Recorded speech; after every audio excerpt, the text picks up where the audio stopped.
إن الحمد لله نحمده ونستعينه ونستغفره ونعوذ بالله من شرور أنفسنا وسيئات أعمالنا من يهده الله فلا مضل له ومن يضلل فلا هادي له وأشهد أن لا إله إلا الله ربي وحده لا شريك له وأشهد أن محمدا عبده ورسوله يا أيها الذين آمنوا اتقوا الله حق تقاته ولا تموتن إلا وأنتم مسلمون يا أيها الناس اتقوا ربكم الذي خلقكم من نفس واحدة وخلق منها زوجها وبث منهما رجالا كثيرا ونساء واتقوا الله الذي تساءلون به والأرحام إن الله كان عليكم رقيبا يا أيها الذين آمنوا اتقوا الله وقولوا قولا سديدا يصلح لكم أعمالكم ويغفر لكم ذنوبكم ومن يطع الله ورسوله فقد فاز فوزا عظيما اعلموا فإن أصدق الحديث كتاب الله وخير الهدي هدي محمد صلى الله عليه وسلم وشر الأمور محدثاتها وكل محدثة بدعة وكل بدعة ضلالة وكل ضلالة في النار أما بعد. Jamaah Jumat yang dimuliakan oleh Allah, di dalam sebuah hadis yang diriwayatkan oleh Al-Bukhari dan Muslim dari sahabat Anas ibn Malik radhiyallahu anhu wa ardhah, Rasulullah sallallahu alaihi wasallam bersabda, "Wa yu'jibunil fa'al." Aku begitu mengagumi dan mencintai juga menyukai al-fa'al. Para sahabat bertanya, "Wa mal fa'al ya Rasulullah?" Apa itu al-fa'al wahai Rasulullah? Maka Rasulullah sallallahu alaihi wasallam menjawab, "Kalimatun thayyibah." Al-fa'al adalah perkataan-perkataan baik yang mengandung nilai-nilai optimisme. Jamaah yang dimuliakan oleh Allah Subhanahu wa taala, agama Islam adalah agama yang menekankan kepada umatnya untuk selalu memiliki nilai optimisme di dalam kehidupan. Agama kita melarang kita untuk memiliki sifat pesimis, putus asa atas masa depan, tidak memiliki harapan di dalam menjalani kehidupan. Semua itu adalah hal-hal tercela di dalam syariat Islam yang mulia. Oleh sebab itu, para nabi alaihimussalam, mereka sungguh memiliki sifat yang mulia ini, yaitu sifat optimisme. Lihatlah Nabi Ibrahim alaihissalam, pada usia beliau yang sudah tidak muda lagi, tapi beliau terus berharap, tetap yakin dan optimis, berikhtiar bahwa Allah Subhanahu wa taala akan mengaruniakan untuknya keturunan. Maka beliau tidak pernah putus asa dan selalu berdoa kepada Allah, "Rabbi habli minas salihin." Ya Allah, karuniakanlah kepadaku keturunan-keturunan yang saleh. Dan Allah Subhanahu wa taala pun mengijabah doa Nabi Ibrahim, dikaruniakan baginya Nabi Ismail dan Nabi Ishaq sebagai keturunan dari Nabi Ibrahim. Jika kita melihat sejarah ya ibadallah, bagaimana Nabi Yaqub alaihi salam ketika beliau kehilangan putra kesayangannya Nabi Yusuf, beliau pun sama, sangat memiliki nilai optimisme bahwa Allah akan mengembalikan Nabi Yusuf ke pangkuan beliau. Allah Subhanahu wa taala firmankan perkataan dari Nabi Yaqub, "Fasabrun jamil, 'asallahu an ya'tiyani bihim jami'a." Kesabaran itu indah dan semoga Allah Subhanahu wa taala mengembalikan mereka kembali kepadaku. Tetap yakin dan optimis bahwa Allah Subhanahu wa taala akan kembali mengembalikan Yusuf ke pangkuan Nabi Yaqub. Dan ketika beliau memerintahkan putra-putranya untuk mencari keberadaan Nabi Yusuf, beliau memberikan pesan yang sangat penting kepada mereka. "Ya bunayya idhhabu fatahassasu min Yusuf wa akhi wa la tayasu min rauhillah. Innahu la yayasu min rauhillahi illa alqaumul kafirun." Ya bunayya idhhabu, wahai anak-anakku, pergilah kalian. Fatahassasu min Yusuf wa akhi, carilah keberadaan Yusuf dan saudaranya yaitu Binyamin. Kemudian beliau menitipkan pesan yang sangat penting. Beliau tidak berpesan, perbanyaklah bekal kalian. Beliau tidak berpesan, perbanyaklah uang yang kalian bawa, emas, perak, sebagai bekal bagi kalian mencari keberadaan Yusuf. Tidak. Tapi beliau memberikan bekal yang sangat penting, nasihat yang sangat berharga. Wala tai'asu mir rauhillah. Jangan sekali-kali dalam pencarian kalian berputus asa atas rahmat Allah Subhanahu wa taala.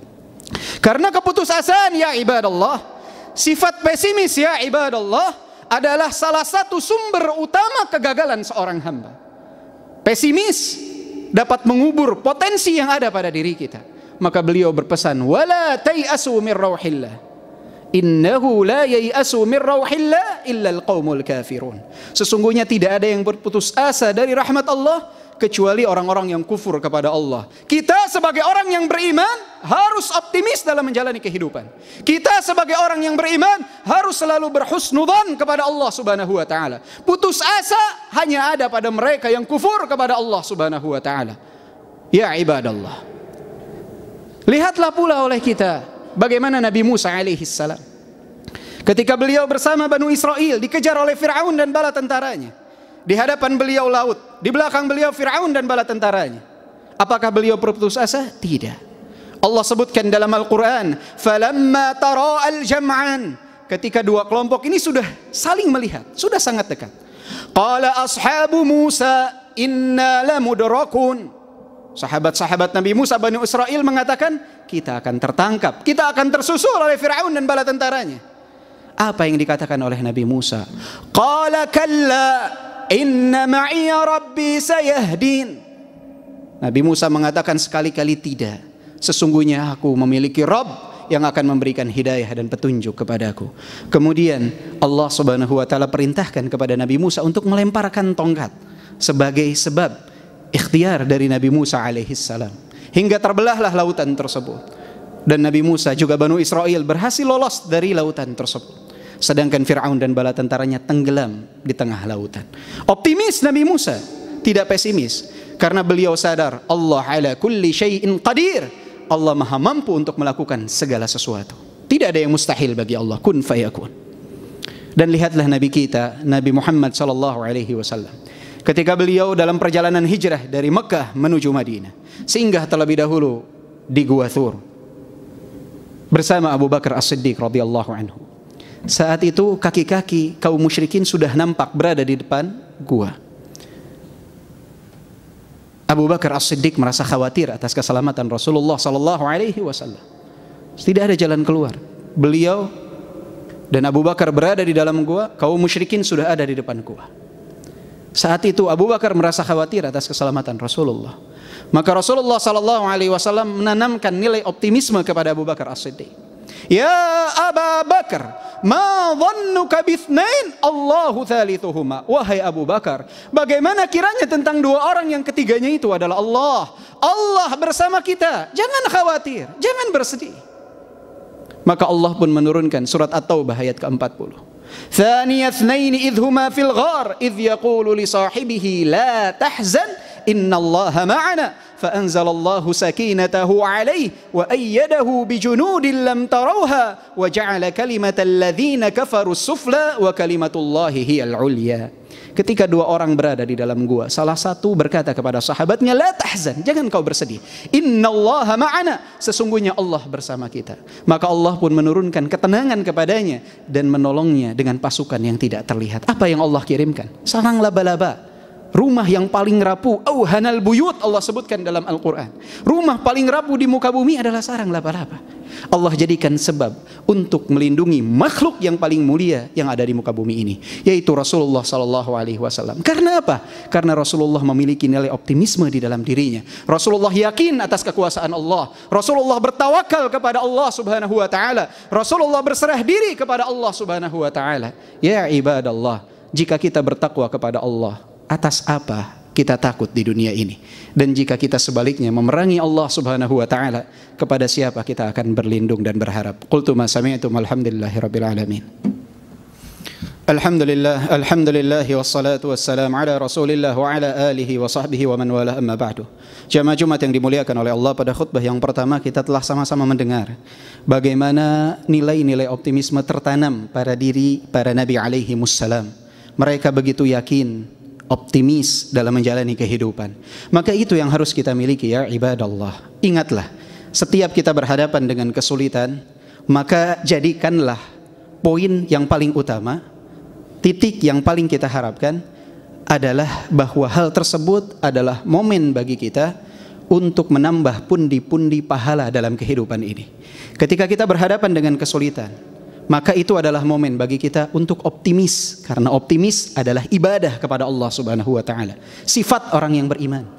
Itu adalah momen bagi kita untuk bertawakal kepada Allah. Momen bagi kita untuk berhusnudzan kepada Allah. Momen bagi kita untuk berikhtiar di jalan Allah Subhanahu wa taala. Jika mindset tersebut tertanam dalam diri kita, maka kita akan menggapai kebahagiaan dalam kondisi apapun. Jika antum termasuk orang yang sakit, yang terus-menerus berada dalam kesulitan, penyakit yang tidak kunjung sembuh, maka ingatlah ya ibadallah, jadikanlah tujuan utama antum dalam menghadapi rasa sakit tersebut adalah bagaimana penyakit ini mendatangkan keridhaan Allah untuk diri saya. Bagaimana penyakit ini menjadi momen bagi saya untuk menambah pundi-pundi pahala. Itu harus jadi tujuan utama kita. Maka ketika kita sakit, optimislah, itu ibadah. Bertawakallah, itu ibadah. Berdoalah, itu ibadah. Berikhtiarlah, itu ibadah. Jika antum sudah ikhtiar, sudah berdoa, sudah optimis, sudah bertawakal kepada Allah, Allah berikan kesembuhan, bersyukur. Allah belum berikan kesembuhan, bersabar, berdoa lagi, berikhtiar lagi, bertawakal lagi, optimis lagi. Maka dia akan terus berada dalam kenyamanan. Tapi jika orang menjadikan tujuannya semata-mata hanya tujuan dunia saja yang menjadi fokus utamanya, dia tidak akan merasakan lezatnya keimanan saat kesulitan menjumpai dirinya. Jika seseorang yang sakit tujuan utamanya hanya bagaimana bisa sembuh, maka sekali dia berikhtiar, berangkat dia ke dokter, belum mendapatkan kesembuhan, dia akan kecewa, pesimis dia, putus asa dia, tidak bertawakal dia, tidak mau berikhtiar lagi. Dia hilangkan momen di mana dia dapat menumpuk nilai-nilai pahala di sisi Allah Subhanahu wa taala. Orang yang beriman jangan, mindsetnya harus dirubah, bahwa kesulitan yang kita hadapi, jadikan tujuan utamanya itu bagaimana mendatangkan keridhaan Allah Subhanahu wa taala. Bagi antum yang saat ini sedang mencari jodoh yang tidak kunjung didapatkan, maka teruslah berikhtiar. Optimislah, yakin antum sebagai seorang muslim, sebagai seorang mukmin, insya Allah dapat mendapatkan seorang wanita salehah yang dapat menjadi pendamping hidup antum, yang nantinya dapat menjadi ibu yang salehah bagi anak-anak antum. Jangan pernah pesimis, jangan pernah mengatakan anak ini siapa, anak nggak mungkin. Jangan, pesimis akan mengubur potensi yang ada pada diri antum. Berikhtiarlah, berusahalah, berdoalah kepada Allah Subhanahu wa taala. Jika antum sekarang sedang dalam masa meniti usaha, kemudian mendapatkan kesulitan, jangan putus asa. Antum diperintahkan untuk berikhtiar, berdoa, optimis, yakin kepada kekuasaan Allah Subhanahu wa taala. Allah Subhanahu wa taala pasti akan memberikan jalan keluar bagi antum. Jangan pesimis. Ingatlah Allah berfirman dalam hadis qudsi, "Ana 'inda dhanni 'abdi bi, falyadhunnu bi ma syaa." Aku itu bergantung kepada prasangka hambaku kepadaku. Maka silahkan berprasangka sesuai apa yang mereka mau. Maka jika kita ingin mendapatkan kebaikan, berprasangkalah baik kepada Allah Subhanahu wa taala. Ya ibadallah, ingatlah selalu sabda Rasulullah sallallahu alaihi wasallam yang tadi kita dengarkan di awal khutbah, wa yu'jibunil fa'al. Sesungguhnya aku menyukai al-fa'al, yaitu perkataan-perkataan baik yang menumbuhkan nilai-nilai optimisme. Dan selalu ingat bahwa nilai optimisme yang antum tanamkan di dalam diri, yakin atas segalanya, maka hal tersebut merupakan nilai ibadah di sisi Allah. Karena sifat pesimis hanyalah sifat yang dimiliki oleh orang-orang yang kufur kepada Allah Subhanahu wa taala. Ya ibadallah, jamaah Jumat yang dimuliakan oleh Allah, di sana ada pesimis, ada percaya diri atau optimis, ada percaya diri yang berlebih. Percaya diri yang berlebih adalah sifat yang mazmum, sifat yang tercela. Antum sebagai seorang mukmin tidak boleh memiliki percaya diri yang berlebih. Kapan seseorang sudah melampaui batas dari nilai optimisme, dari nilai percaya diri menjadi percaya diri yang berlebih, adalah ketika dia mendapati 3 hal pada dirinya. Yang pertama, ketika dia mulai merendahkan orang lain, menganggap dirinya lebih baik selalu dari orang lain. Ketika dia merasa dirinya ini tidak memiliki kekurangan, sempurna, tidak butuh nasihat, tidak butuh masukan. Dan yang ketiga adalah ketika dia menyandarkan segalanya kepada dirinya sendiri. Dia tidak menyandarkan ikhtiarnya kepada Allah, tapi dia menyandarkan kepada kemampuan diri. Maka jika 3 poin ini ada pada diri antum, antum telah melampaui batas dari nilai optimisme, masuk ke ranah percaya diri yang berlebih, dan itu adalah sifat yang mazmum. Semoga Allah Subhanahu wa taala mengaruniakan kepada kita sifat optimis dalam menjalani kehidupan, selalu yakin atas kekuasaan Allah Subhanahu wa taala, bertawakal kepada Allah, berikhtiar di jalan Allah Subhanahu wa taala guna menggapai keridhaan Allah Subhanahu wa taala. Alhamdulillahirabbil alamin. Innallaha wa malaikatahu yusalluna 'alan nabi ya ayyuhalladzina amanu sallu 'alaihi wa sallimu taslima. Allahumma salli 'ala Muhammad wa 'ala ali Muhammad kama sallaita 'ala Ibrahim wa 'ala ali Ibrahim innaka Hamidum Majid. Allahumma barik 'ala Muhammad wa 'ala آل محمد كما باركت على إبراهيم وعلى آل إبراهيم إنك حميد مجيد. اللهم ارض عن خلفاء الراشدين أبي بكر الصديق وعمر الفاروق وعثمان ذي النورين وأبي الحسنين علي، وارض اللهم عن صحابة أجمعين وعن التابعين ومن تبعهم بإحسان إلى يوم الدين، وعنا معهم بعفوك وكرمك يا أكرم الأكرمين. اللهم اغفر للمسلمين والمسلمات والمؤمنين والمؤمنات الأحياء منهم والأموات. اللهم انصر إخواننا المستضعفين والمجاهدين في كل مكان. اللهم سدد رميهم وثبت أقدامهم. اللهم ارفع عنا هذا الوباء والغلاء والزلازل والفتن. اللهم إنا نسألك الهدى والتقى والعفاف والغنى. والحمد لله رب العالمين. وأقيموا الصلاة.